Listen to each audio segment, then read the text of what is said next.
What's up, everybody? I'm Jonathan Sewell from Mitchell Mazda on the Boulevard in Enterprise, Alabama. In this car vid, we're going to be driving the Mazda crossovers back to back to back to back. And I am starting in a Mazda CX-30, and then we'll jump to a Mazda CX-5, and then to a Mazda CX-50, and then the Mazda CX-90.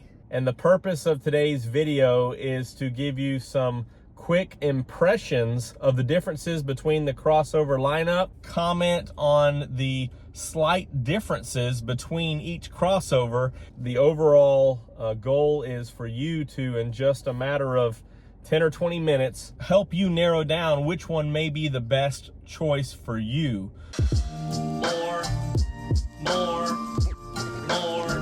More car vids.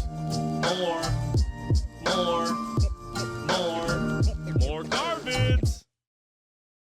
So the first vehicle is the Mazda CX-30, and of course, this is the lowest roof line of a crossover that we have.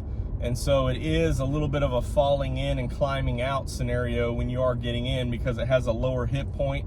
Also on this, you may can tell back here, but on this new small platform, it does have fairly high door cards, short windows. So the visibility is a little bit different on this vehicle. Do kind of feel like as it goes back towards that C and D pillar that there's not much visibility back there. However, you do have blind spot monitoring, which is standard now on the CX-30, which does help. And I do have a very good visibility from the mirrors here of those areas. Now, one thing is I'm looking at the rear view mirror here, it actually is wider than the glass opening in the back. So I can actually have a full visibility of everything back there. And this is the Select Sport, which is the second trim up. As you can see, the leatherette interior. And one thing that you will also notice as I go through this turn here, I like to accelerate in the turn. It's a little bit fun, of course. In this vehicle, it feels or seems like I'm leaning back farther than perhaps sitting straight up, which is, some people prefer that, but it seems that even though I don't like to sit straight up, they're just past the CX-50 there. Although I don't like to sit straight up, I do like to have a little bit of a recline in the seat. And if you've seen videos on the channel before, I often describe the CX-30 as the most fun of the Mazda crossovers. And I still agree to that because it has the 2.5 liter naturally aspirated large engine for a compact or subcompact crossover, and a very lightweight. So driving this is very fun. And also, all Mazda vehicles, as somebody gets way too close to the vehicle here across in the lane, all Mazda vehicles are driver centric in their design. What that means is they go from the driver out and want to make it as enjoyable as possible for the driver. And this is no different than any other design strategy of Mazda, but this one, because of the lightweight and the 187 standard horsepower, is really fun. Very nimble, as I'm just going back and forth, tight steering, very smooth ride, smooth shifting on the 6-speed automatic. And we're about to get on the highway here and really enjoy it. All right, I had to flip the visor down because I'm looking right at the sun. And I'm not really stomping on the throttle, just a smooth acceleration. I'm at 58 miles per hour right now, and it's just a fun vehicle, lightweight, very easy to maneuver around parking lots, city streets, and very comfortable on the highway. There really is not much rear leg room, as you can assume, in the CX-30. I can feel very comfortable in the front, even though it does feel like we are sitting a lot lower, which we are, than the other crossovers. But this is the most fun to drive, even without a turbo. The naturally aspirated is very fun, but when you add the turbo, it's very impressive and can be overwhelming because of that torque on the turbo engine. We're well familiar with the Mazda CX-5. This is the second generation, been on the market since 2017, and this is the one that's really got a lot of attention for Mazda in most recent years, making waves in that compact crossover segment. This one, of course, is a little bit different because it is the second highest roofline, so it's more of a lateral move at your hip point from getting in and getting out than the 30 and the CX-50, which are both on the same new platform. And this CX-5 was the beginnings of the SkyActiv design language. The SkyActiv G 2.5 liter engine was first seen in the first generation, and this one really took it to the next level. Premium and near premium mentality and design, and of course upscaled interiors. So we have standard on all leather wrapped steering wheel for a good tactile feel. All the gauges and controls are very good feel. And then we also have updated or upgraded stitching on the door cards and across the dash. Here's the pretty tight turn here. And with it being a little bit higher than the 30, and then of course not as wide as the 50, this one does have a little bit of a body roll feel in turns. However, depending on what speed you're driving, you may not really feel it as much. Of course, all of these crossovers are standard with the full suite of the iActiv Sense safety suite, which do include lane departure alert and automatic emergency braking and our smart brake support, auto high beams, and the convenience of Mazda radar cruise control, and other active safety features such as traction control, dynamic stability control, anti-lock brake system, electronic brake force distribution. So a lot of things happening underneath or behind the curtain to make sure that this is one of the safest vehicles on the road, which in fact it is yet again a top safety pick plus.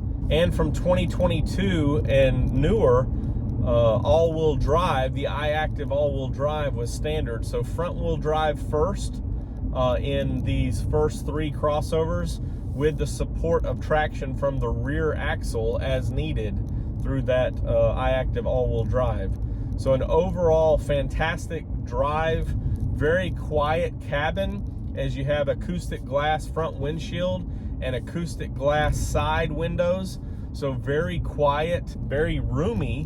One of the things that you will notice is that you do add a little bit more leg room in the rear. The seats are a little bit more comfortable in as far as the bolsters aren't as tight or huggy from the CX-30. However, the seat bottom in most reviewers do not feel as comfortable on the seat bottom. That sun is getting lower, and acceleration is very peppy and very fun on this naturally aspirated. I'm in a select model as well, or select trim.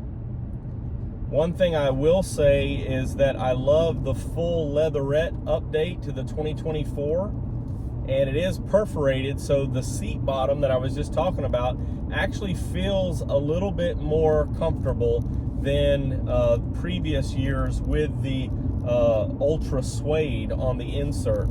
So it's not as grabby as that suede, and does feel a little bit more cushy perhaps than the past years with the leatherette and suede differences there.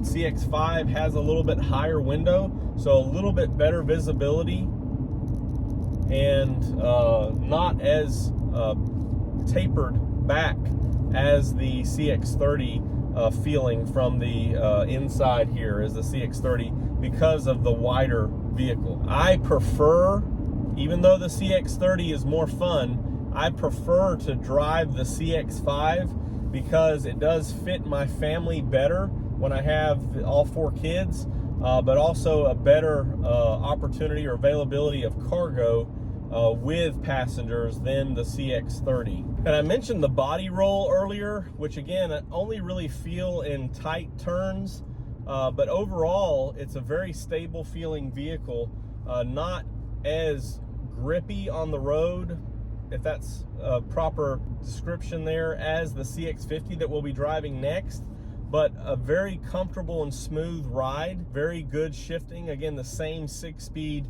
transmission, automatic transmission. The sun is starting to go down, so hopefully it won't get too dark in the CX-90. Now this is a CX-50 Select as well. A couple of the differences immediately would be the interior, as we went from full leatherette to full leatherette, now to a leatherette and cloth weave mix, which I think fits this vehicle very well. And I love how sturdy and durable the weave feels, but it's a different idea for this vehicle, specifically thinking about the outdoors or maybe being in wet environments, whether it's just wet or muddy or sandy or whatever the situation is. I think that this weave would handle spills or liquids a lot better, and also is pretty comfortable. Of course, this is the widest crossover that we've driven so far, and you can definitely feel it in your shoulders and elbow room. Because of its width, they chose to give it a 2-door opening on the center console, so if one person has their arm down, the other one can still access it without having to lift up the whole lid, as the previous 2 crossovers. Also on this Select, we do as well have good feel on the steering wheel, leather wrapped steering wheel, shift knob, the same setup here as the 2.5 naturally aspirated and 6-speed automatic transmission. So really it comes down to the design and layout of the platform, which in this case is the same platform as the CX-30, but those wheels are pushed way out wide, so you can feel that stability as you're going up and down the road. Feel its width on the road, really. As I was mentioning before, this vehicle was just designed to be a little bit more off-road and a little bit more capable for that off-road than the other crossovers. And that speaks from its rugged design with the harsh lines on the hood, also the repositioning of the radar sensor into the lower front bumper because it has a little bit higher ground clearance, and also, just as I was talking about before, the interior differences. This is a vehicle that I wouldn't have a problem taking off-road on a hunting trip, going in the mud or whatever the situation is. That's how it was designed. Now, they did make some changes on 2024 with the steering and the dampers to make it a little bit more enjoyable on-road. So it's not quite as firm of steering as it was, although it's still very tight. And the on-road experience through that damper change is going to be more convenient. I think they've made those changes for a couple of reasons. The first one is maybe it was a little too aggressive initially for someone who's maybe 70 or 80% on-road. But also I think that it was because they see where the volume's going with this vehicle, somewhere around 80 to 100,000 this year with the addition of another production shift. This vehicle is going to be available and hopefully appeal to more people with the softer steering and softer ride. Now, I initially said that if you were wanting a CX-50 that you would have to go turbo model for the performance, because there was just some different shifting up and down different hills and things when it was under a strain, because this is a heavier, wider vehicle and the 17-inch wheels or the 20-inch wheels in the Premium Plus, for example, just didn't have that same feel of all around driving like the CX-5 did to me. However, this is a contender now for the price point in the Select. It's a great ride, great performance, and of course, one reason why you would consider the CX-50, it is a lower roof line than the CX-5, but it's standard with roof rails, so more recreational or cargo opportunities. It does have a little bit longer body, so that means that there's more cargo availability, more rear leg room, and of course, inside, with the exception of this platform's design of the higher door card and shorter window, there's more room everywhere than the CX-30 and definitely the CX-5 as well. So this is a fantastic vehicle. Every one of them has a 7-inch center display. They now have more availability for wireless CarPlay, Android Auto. I just love the design.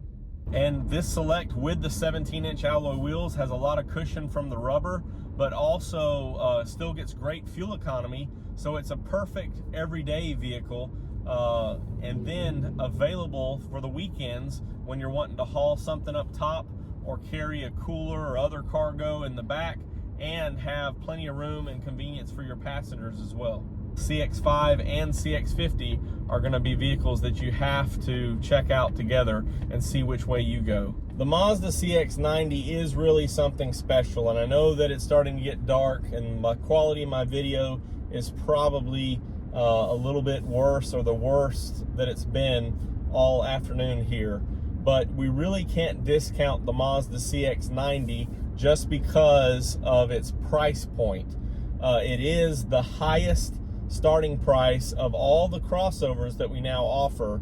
However, rightfully so, because it does bring back an inline six and a lot more horsepower, torque, and a lot more amenities. So this is a unique vehicle for those who will be considering the Mazda crossovers, because for the most part we were only talking about compact crossovers, and they've been our bread and butter for years. Not hating on the Mazda CX-9, but this really changes Mazda's impression or competitiveness in the marketplace with available 8-passenger vehicle, more use and availability of captain's chairs, panoramic roof, wider vehicle, and of course the styling is amazing. Of course, this is our highest roof line, so getting in and out is very easy. And of course, how it's designed with more accessibility to the second and third rows, very convenient for growing families. And I'll go ahead and mention the CX-70 as well, because the cargo will be there without the third row. Even though cargo is okay with the third row seat folded down now, there'll be more availability of cargo in the CX-70. I'm driving in a standard turbo preferred right now. So this is a turbocharged inline six mild hybrid, and we'll talk about the mild hybrid and the transmission and performance in just a minute. But this preferred is very well equipped, and for 2024 is the second trim, but in 2025 I believe it will be the base or starting trim, which means that we have full leather seats. They are perforated, very comfortable seats, and other amenities such as a moonroof are standard. Heated seats will be standard, and all the safety features that were on the previous crossovers are still standard. The one big difference, other than the engine and transmission and electrification that we'll talk about in just a minute, is that this one is rear-wheel drive first. And with our rear-wheel drive vehicles, Miata and this large platform, we have our kinematic posture control. So as I'm driving down this road, this one actually has less body roll noticeable to me than the CX-5, which is amazing considering how big this vehicle is. And how I describe this vehicle to everybody is it's a big vehicle with a small vehicle feel, or it feels like a smaller crossover. And the reason for that is that it has a tighter turning radius than the CX-9. So the steering feels very tight and very controlled. With that KPC, it almost eliminates all the body roll. So it's very, very enjoyable in tight turns, and just driving up and down the highway, there's less body roll from wind resistance. Well, now that we're out on the highway, and maybe you hear the good engine growl there on this inline six, let's talk about the elephant in the room, the engine, no torque converter, feed to an electric motor to the 8-speed transmission. No qualms with the engine. The inline six turbo has a lot of horsepower, a lot of torque, 280 horsepower in this, and a lot of torque for off-the-line acceleration and great passing availability. But that initial startup that feeds into that electric motor takes some getting used to, and I think that it will require more of a break-in period for it to learn you, so that you can get used to it and it can get used to you. However, it's kind of how it was described to me: if you try to gingerly accelerate, you're going to notice it more than if you just step right through it. And that's something that everybody who owns these that I've talked to that have been driving them for a year or so have said, that you just have to go ahead and accelerate right through it. Now, talking about the 8-speed transmission, which I was excited about, an 8-speed transmission in the Mazda lineup for better performance and fuel economy. Once we get through that electric motor, the 8-speed transmission seems to shift fairly well, with exception of a little bit of a change maybe between third and fourth gear.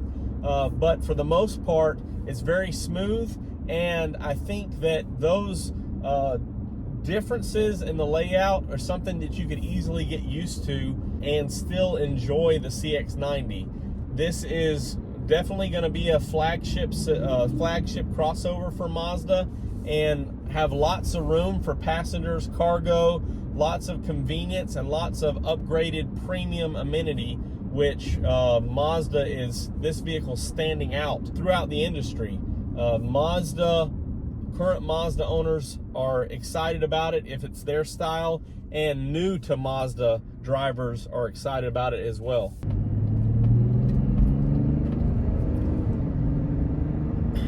Maybe you can hear that little bit of growl there. Now, if you were shopping this size crossover, you probably won't be comparing it to the 3 other crossovers available now in Mazda's lineup, because if you want a mid-size crossover or SUV, you're not going to be looking at a CX-30 or even the others. So third row seat or not, some people just want this size. And I think as we talk about the competitiveness of the CX-90 compared to a Toyota Highlander or a Nissan Pathfinder or a Hyundai Santa Fe or Palisade or Kia Telluride, all of those vehicles, this is definitely one you should consider. Definitely a lot of new technology from Mazda, a lot more premium features, but I think with the increased fuel economy because of the mild hybrid setup and the interior amenities, this is a great crossover. And you can tell nighttime is upon us. Again, I apologize for the degrading quality of the video on this test drive, as the CX-90 really deserves high quality. I just turned back on the boulevard heading to Mitchell Mazda. As I mentioned, it's a big vehicle that feels small, and I think that someone who's considering a midsize crossover will be very impressed by the steering and handling of this CX-90 and CX-70. I appreciate you joining me on the drive of those 4 Mazda crossovers. And again, I apologize for the degrading video as it got darker, but I think that we accomplished my goal of giving you a little bit of information of each one so that you can narrow down which one you want to dive into further. And of course, there's more videos on the channel that break down all the individual specifics and equipment, so check those out. And if you have any additional questions or comments, you can drop them down below or text me at 334-718-0504. I'll continue to be here on the Boulevard looking for all the latest Mazda news and updates, and I'll see you on the next one.